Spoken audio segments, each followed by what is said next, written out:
नमस्कार दोस्तों, आप देख रहे हैं गार्डनिंग विद प्रिंस। दोस्तों आज बात करेंगे विंटर फ्लावर प्लांट। बहुत ही खूबसूरत सा विंटर फ्लावर प्लांट है और इस प्लांट को आप देख पा रहे हैं, इसका नाम है कैलेंडुला। कैलेंडुला की बात करने वाले बहुत ही जबरदस्त फ्लावरिंग करने वाला प्लांट है और सारी की सारी सर्दियां फ्लावर से भरी रहेंगी। बहुत ही खूबसूरत लगता है। आप देखिए कितनी सारी इसमें कलियां आई हुई हैं, इतनी सारी ढेर सारी कलियां। केवल यहाँ पर 2 ही प्लांट लगे हैं लेकिन ढेर सारी कलियां आई हैं और इसके फ्लावर देखने में बहुत खूबसूरत लगते हैं। सबसे बड़ी बात है, इस फ्लावर की सबसे ज्यादा खासियत यह है कि ये प्लांट एक बार जब इसमें फ्लावर आता है, कम से कम 15 दिन महीने भर तक फ्लावर इसके रुकते हैं। बिल्कुल आप इसको गुलदाउदी की छोटी बहन समझ सकते हैं। गुलदाउदी में बहुत सारे लंबे समय तक फ्लावर टिकते हैं, ऐसे इसके बहुत ही खूबसूरत से फ्लावर होते हैं।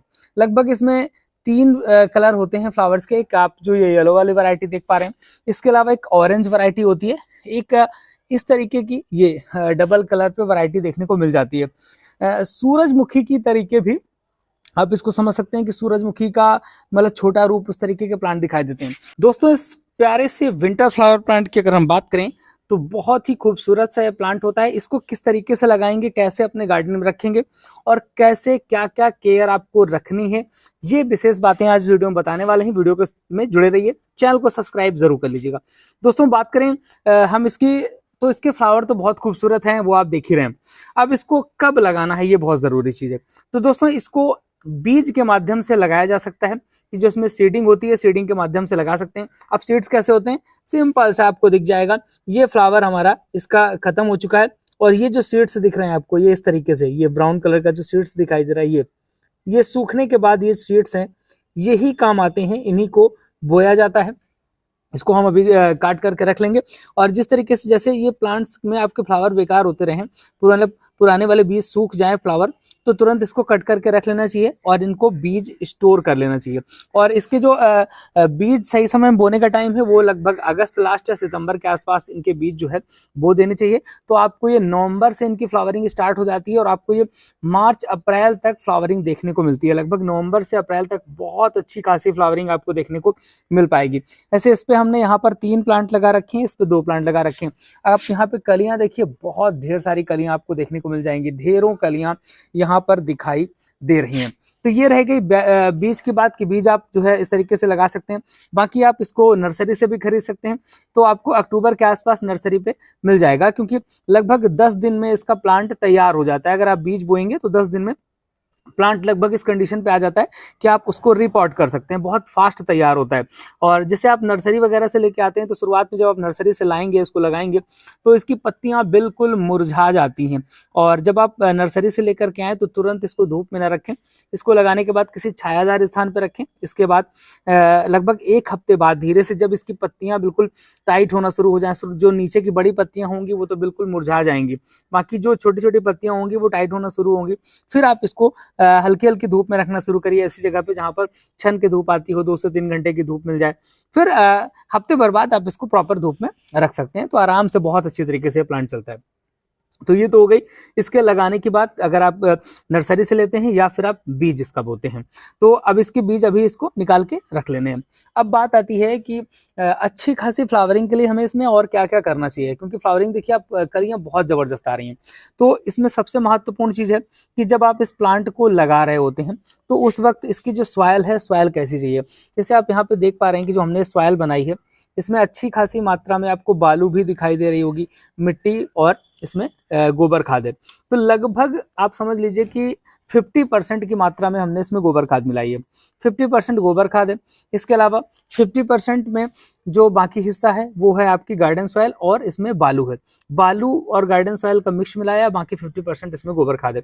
तो इसके पीछे कारण ये होता है कि जब बालू के साथ मिलाते हैं तो इसमें ड्रेनेज रहना चाहिए, पानी होल्डिंग नहीं चाहिए। अगर इसमें पानी रुक रहा है तो फिर आपका पौधा सड़ने लगेगा, क्योंकि एक तरह का सेकुलेंट टाइप होता है इसमें, मतलब पानी स्टोरेज अच्छा खासा होता है। तो अगर ज़्यादा इसमें पानी रुकेगा तो ये पौधा नीचे से सड़ना शुरू हो जाएगा। तो पानी बहुत ज़्यादा ओवर वाटरिंग नहीं करनी, हाँ, और अंडर वाटरिंग मतलब कि बहुत कम वाटरिंग भी नहीं करनी, कि अगर आप पानी देने की अगर हम बात करें तो बिल्कुल सूख जाए जब ऊपर का स्तर, तब आप पानी दीजिएगा। बाकी जैसे ही इस प्लांट को पानी की कमी होती है, इसकी पत्तियाँ तुरंत लटक जाती हैं, साफ बता देती हैं कि भैया मुझे तो पानी चाहिए। तो पानी देने के लिए खुद ही इंडिकेट कर देती हैं पत्तियां। तो ये बहुत जरूरी चीज हो गई, पानी हो गया, मिट्टी हो गई। दोस्तों अगर सनलाइट की बात करें तो कम से कम 4 से 5 घंटे की अच्छी खासी सनलाइट पड़नी चाहिए, तभी आपको अच्छी खासी फ्लावरिंग देखने को मिलेगी, तभी अच्छी खासी कलियां देखने को मिलेंगी। अगर आप किसी ऐसी जगह पर रखते हैं जहां पर शेड आ जाती है घंटे 2 घंटे में, तो आपको वहां पर कम कलियां, कम फ्लावर्स देखने को मिलने वाले हैं। तो इस बात का विशेष ध्यान रखें कि आपको अच्छी खासी फ्लावरिंग अगर चाहिए तो फिर आपको इसको अच्छी खासी सनलाइट पे रखना होगा। अब बात कर लेते हैं कि इसको हमें फर्टिलाइजर कब कब देना है, कैसे देना है। तो दोस्तों जैसे कि आप देख रहे हैं इस समय बहुत अच्छी फ्लावरिंग होती है ठंड के टाइम, तो अच्छी फ्लावरिंग के लिए बहुत महत्वपूर्ण है कि इसमें अच्छा फर्टिलाइजर इसको मिले, क्योंकि जब तक अच्छा फर्टिलाइजर नहीं मिलेगा तो अच्छी फ्लावरिंग नहीं हो पाएगी। तो हर हफ्ते इसको फर्टिलाइजर की नीड होती है। सबसे बेस्ट होता है कि आप इसको लिक्विड फर्टिलाइजर दीजिए, तब अच्छी फ्लावरिंग होती है। क्योंकि जब कोई भी पौधा ऐसे गुलदाउदी है, अगर उसमें फ्लावरिंग आने लगती है तो उस टाइम पे लिक्विड फर्टिलाइजर बहुत ही बेस्ट होता है। अब लिक्विड फर्टिलाइजर में कौन कौन सा दे सकते हैं? एक तो है कि आप बनाना पील दे सकते हैं, बनाना पील का लिक्विड फर्टिलाइजर दे सकते हैं। दूसरा सबसे अच्छा फर्टिलाइजर होता है वो होता है सरसों खली का फर्टिलाइजर। तो भाई सरसों खली, नीम खली, ये सारी चीजें मिलाकर के हम फर्टिलाइजर बनाते हैं। हमने स्पेशली अपने चैनल पे पूरा वीडियो डाल रखा है कि किस तरीके से आपको उस लिक्विड फर्टिलाइजर को बनाना है और कितनी मात्रा में कब कब पौधे को देना जरूरी होता है। तो आप इसमें हर हफ्ते लिक्विड फर्टिलाइजर दे सकते हैं। और सरसों खली वाला वीडियो देख लीजिए जाकर, वहां पूरा फुल डिटेल पे हमने बता दिया है कि भाई किस तरीके से आपको बनाना है। ठीक है, तो वो आप समझ लीजिएगा। फर्टिलाइजर देना बहुत ज्यादा इंपॉर्टेंट है, तभी बहुत अच्छी खासी आपको फ्लावरिंग यहाँ पर देखने को मिल पाएगी। अब तीसरी महत्वपूर्ण चीज है कि जो भी एक्स्ट्रा इस तरीके के, मान लीजिए फ्लावर ये खिल चुके हैं, ये फ्लावर खिल चुका है और इसके जो बीज हैं वो यहाँ पर दिख रहे हैं, वैसे बीज भी इधर उधर हो जाएंगे। तो इनको क्या करना है, इनको कट करके आपको रख लेना है। इससे फायदा क्या होगा कट करके रखने से, कि जो प्लांट में एक्स्ट्रा एनर्जी जा रही है, जो बर्बाद हो रही है, क्योंकि भाई फ्लावरिंग चाहिए हमें ज्यादा से ज्यादा, तो फिर हमें एक्स्ट्रा एनर्जी को रोकना होगा। एक्स्ट्रा एनर्जी जो बर्बाद हो रही है तो वो रुक जाएगी। दूसरी चीज है जो इसकी पत्तियां हैं, जैसे मान लीजिए कुछ बड़ी बड़ी पत्तियां हैं जो बेवजह नीचे लटक रही हैं, तो इनकी पत्तियों को इस तरीके से तोड़ते रहना है, इनकी पत्तियों को कम करते रहना है। जो बड़ी बहुत लंबी लंबी पत्तियां जो बिल्कुल जमीन में, आपके गमला अगर इस तरीके का आपने लगा रखा है 9 इंच का या 7 इंच का, तो जमीन में छू रही हैं, सड़ रही हैं, उन सारी पत्तियों को आपको तोड़ते रहना है बीच बीच में, जिससे कि इसकी जो ज्यादा से ज्यादा पौधे की एनर्जी है वो कहाँ यूज होगी, कलियों के लाने पे, फूलों के खिलने पे। तो एक्स्ट्रा पत्तियों में एनर्जी बर्बाद नहीं होगी। तो जो एक्स्ट्रा पत्तियां हैं वो इस तरीके से हमें कट करते रहना है, जिससे तोड़ते रहना है, जिससे कि हमारी पत्तियां कम हो जाएंगी इससे, और एक्स्ट्रा एनर्जी इसकी बर्बाद नहीं होगी। तो इस तरीके से आप कैलेंडुला प्लांट की जो है केयर कर सकते हैं और सर्दियों में अपने घर पे लगा सकते हैं। बहुत ही बेहतरीन विंटर फ्लावर प्लांट है, बहुत खूबसूरत, बहुत ही अच्छा देखने में लगने वाला है। बाकी सारी डिटेल हमने आपसे बता दी है। और भी जो प्लांट्स हैं विंटर फ्लावर प्लांट, उनके बारे में बहुत सारे वीडियो हमारे चैनल पर बने हैं।